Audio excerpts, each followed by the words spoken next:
The rich keep getting richer and the poor keep getting poorer.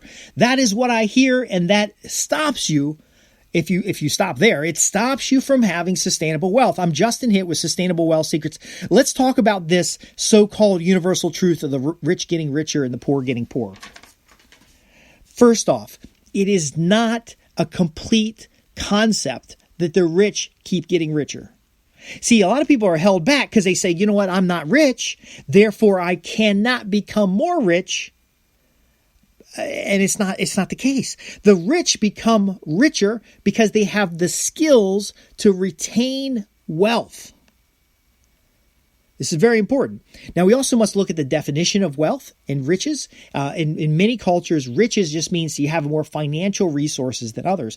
But in this concept of strategic relationships and the concept of sustainable wealth, wealth is more than your cash flow. It's more than your monetary position. And this is why. Because there are cases of those who were poor who become rich. So if you look at the immigrants to the United States, people who have made a decision to come to the United States for a better life, the majority of those individuals achieve a better life. So if you took a baseline of their historical situation before entering the United States and a baseline of their situation after entering the United States, you can measure a significant improvement in their lifestyle, their health, their financial buying power, their financial reserves. In fact, the majority of immigrants who come to the United States earn enough to take care of their needs in the country and send money home. This is very important to understand. So they may be poor in their own country. They come to the United States and they remain poor in comparison to average populations, yet be richer than where they were in the previous state. This is powerful to understand because it takes you away from the rich keep getting richer and I'm not rich, therefore I can't get richer. They takes you away from that because it is possible from the position you are today to already be rich. See, America's poor, the homeless, the folks who are living paycheck to paycheck, the folks the socialists want you to have pity on and raise up by additional taxes are already rich in comparison with folks outside the country. Our homeless people in the United States have better medical care, better clean water. They have better shelter and protective services. They have a greater stability when it comes to civil rights than the majority of the planet. Now, we could look at the Canadian healthcare system and people say, well, the Canadian healthcare system is a model and the United States should have this single payer plan. But in the United States, you can go have surgeries you want just because you want them, rather than the government saying you can have them or not. And then if the system is so good in Canada, then why is it that some people decide to have surgeries outside of Canada in which they pay cash? So they could have the same surgery and the government pay for it, but they leave the country and go have that surgery or that treatment or something someplace else. So there's a spectrum of where you are, and there's always someone doing better, and there's someone always doing worse. The problem comes is when we have our relative observation based on a single comparison. So if we look at the United States and we say there's a rising wealth gap between the poor and the rich, and therefore, see, now we don't have a complete picture there. Because, yes, while there's a rising wealth gap between the poor and the rich, there's different people who are rich now than there were 40 years ago. And if we look at the position of the poor person today and their position 40 years ago, there is a big difference between where they stand. The typical and average poor person in the United States, categorized as a working class poor that need the government to come save them, they are actually doing quite well with a television and transportation and food on the table. And there are other issues that may limit that. But ultimately, if we're looking at averages, they're doing quite well. Now, the quality of that food has less nutrient value, and there's a tendency to eat fast food rather than home-cooked meals. But that's not an oppressive element of the wealthy that holds down somebody. It could be perceived to be so, but it is really the skills and understanding of the individual. They have the skills to be what they are not necessarily the skills to go where they want to go. And this is critical to understand if you want to build sustainable wealth and you're looking at your situation, you're saying, well, look, I just don't have the money to invest right now in order to start building a retirement account that can take care of my elder self. Well, do you or do you not? We don't know. Let's sit down and do the measures. Because $1 a day saved is better than $0 a day saved. And if you can't scrape up $1 a day to start saving, then why? Now, of course, many of my clients are high-income professionals and entrepreneurs. They're making six figures. Now, while they're making six figures or better, like a client of mine making $220,000 a year, that was living literally paycheck to paycheck. See, they had the skills to earn big money, but they didn't have the skills to transform that income into net worth. And in order to get income into net worth, we have to look at free net cash flow. So when we look at their free net cash flow, we realize that they're spending every penny that they make because their job is very stressful. And these are legitimate reasons, by the way. They're not spending because they're wasteful. They're spending because they put themselves in a situation where they move closer to work. And the cost of living is much higher. They are involved in certain social activities because that is expected in the culture of their work. They buy certain clothing and they buy certain procedures and certain vacations. And they, literally, they go on certain vacations so that when they talk about their vacation at work, it doesn't seem unusual. If they wanted to do a primitive camping, and they were doing it because they loved primitive camping, their coworkers may see that as, well, they couldn't afford to go to a nice hotel. And they were concerned about that. So it becomes not the factor of you've got a high income, therefore you ought to be rich. It is now a factor of emotional perspective and beliefs that are impacting how you spend your money. See, it is possible for you to say, look, this individual was in the financial services industry. It is possible for them to have said, I don't talk about my vacations. It is possible for them to say, look, we did this primitive camping, and then, you know what? I was challenging my physical endurance because at work, we have a lot of mental strain. I wanted to give up every tool and test my physical and mental endurance. And people would be like, damn. That guy's tough. He does triathlons. But again, he might say, well, I did a staycation because you know what? I have a beautiful house and I enjoy it. It doesn't matter really what the reason would be, but in a lot of cases, there's this social pressure and this overthinking that they fear that, you know what? I deserve a cruise. All my coworkers go on cruises. I deserve a cruise. You may want to stay home, but you do often what the herd does. And this is a challenge. This is a challenge because, again, it doesn't matter how much you earn if you spend every dollar you make. It doesn't matter what your net worth is if you can't afford your overall expenses. It doesn't matter how poor you start as long as you don't remain poor. And again, we've talked about this so many times. You can make a lot of money. I made $98,000 a year as a 20-something-year-old kid. But when I'm homeless, sleeping on my brother's couch and going through the paperwork, I realized I was spending $122,000 a year. So I'm making, before taxes, $98,000. And after taxes, I'm spending $122,000. That ain't going to work. It doesn't matter how much you earn if you spend more than you earn.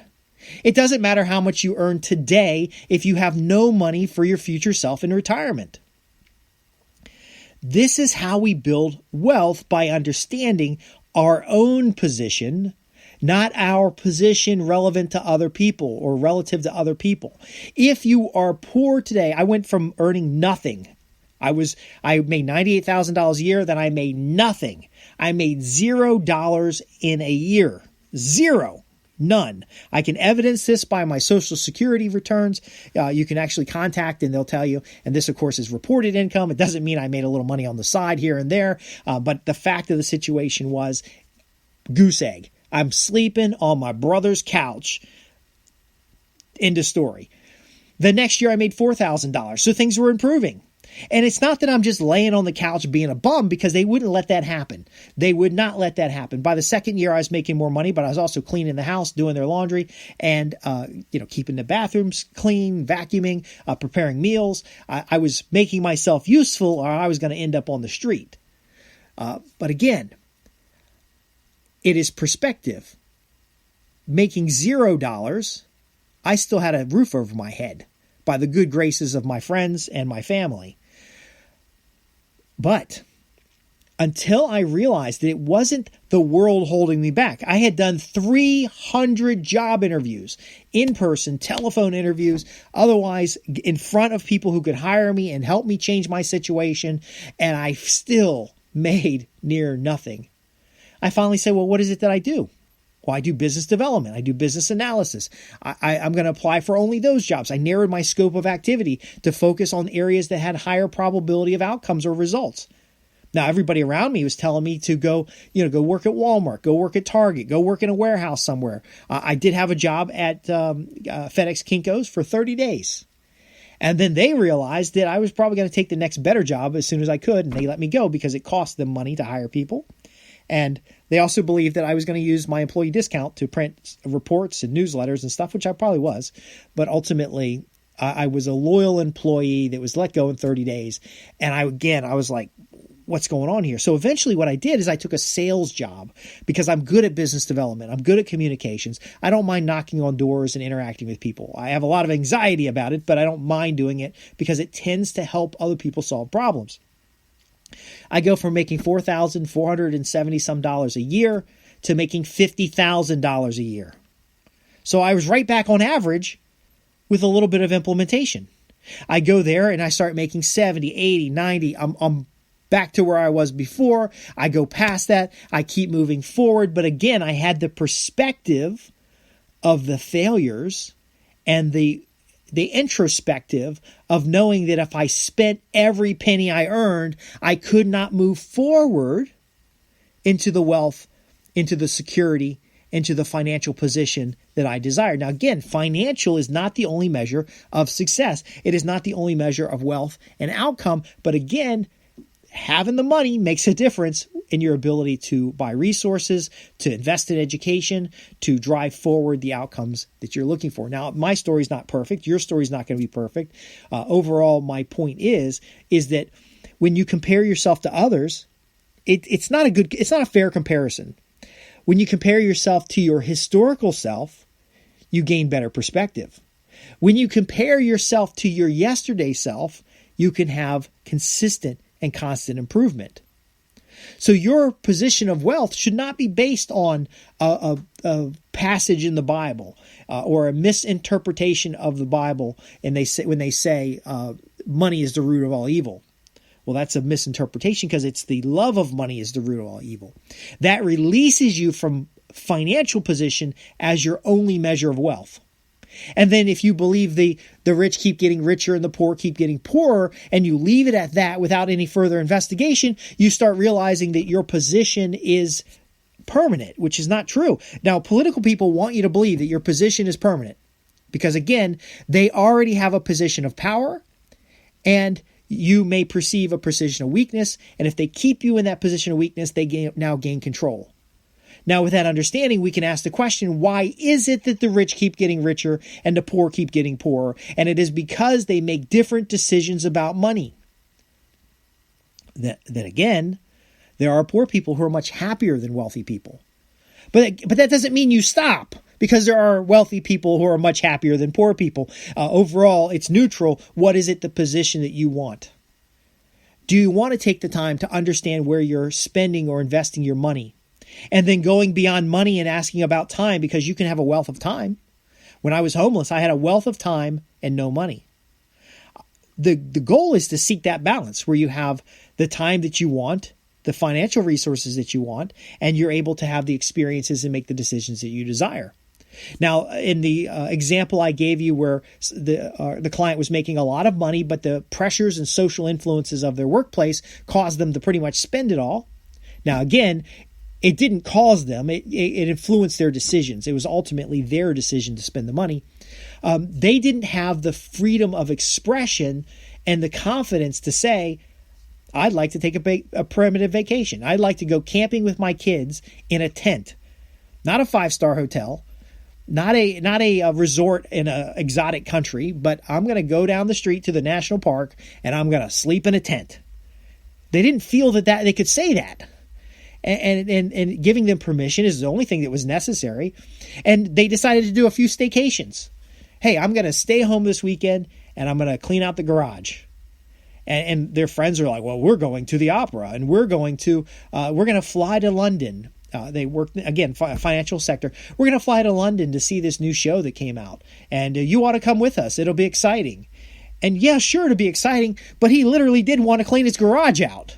And so instead of hiring somebody to clean his garage out, he went in there and sorted some things out. And in this particular case, there were memories and there were things from a relative that had passed away.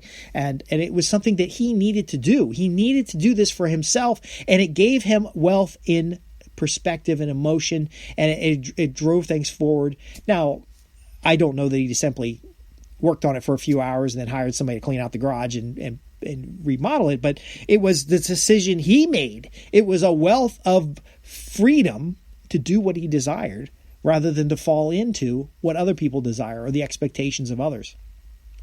So let me wrap this up with a very simple expression. You define what wealth is to you.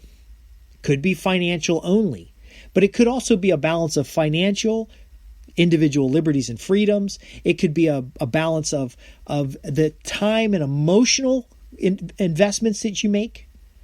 You know, what good is it to you that if you make a lot of money, but your marriage is falling apart?